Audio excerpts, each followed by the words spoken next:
आपण मधुमेह रोगरे पीड़ित कि दरकार नहीं औषध खाइबा। दालचीनी खाई एही रोग को नियंत्रण करि परिबे। सबुठी एबे गोटिए रोग को नहीं बेस चर्चा, ताहा हेउछि डायबिटीज बा मधुमेह। देशर अनेक लोक मधुमेह रे पीड़ित। एथिरु रक्षा पाइबा पई सेमाने विभिन्न औषध सहित घरोई उपचार मध्य व्यवहार करंती।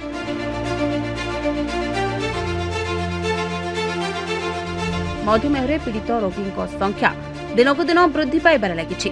वर्तमान सुधा एहाको विलोप करबा पई कोनोसी ठोस समाधान मिल नाही एवं एहा केतेबेले काहा सहित घटे ताहा केही जानि परिबे नाही। तेबे एहाको नियंत्रण करबा व्यतीत अन्य कोनोसी समाधान बाकी नाही। जेतेबेले डायबिटीज हुए सेतेबेले अनेक प्रिय खाद्य पदार्थ को त्याग करबाक पड़े, कारण किछि खाद्य हठात आपणक रक्त रे शर्करा स्तर को बढ़ाई पारे। मधुमेह रोग रे दालचीनी खाइबा लाभदायक बोली विवेचना करा जाय। आपण एहाको अनेक उपाय रे आपणक खाद्य रे अंतर्भुक्त करि परिबे। मधुमेह रोगी सबबेले भूखिला अनुभव करती। एही समस्या को दूर करबा पई दालचीनी व्यवहार करि परिबे।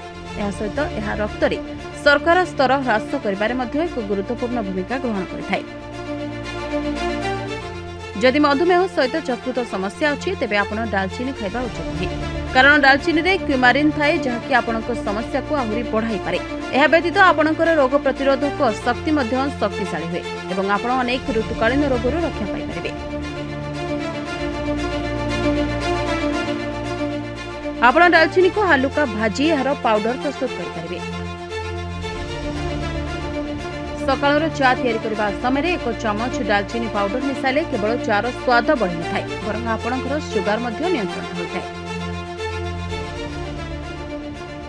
सकाळर चा तैयारी करबा समय एक चमच दालचीनी पाउडर मिसाले केवल चार स्वाद बढ़ी न थाए, बरं आपणकर सुगर मध्ये नियंत्रण होइथाय।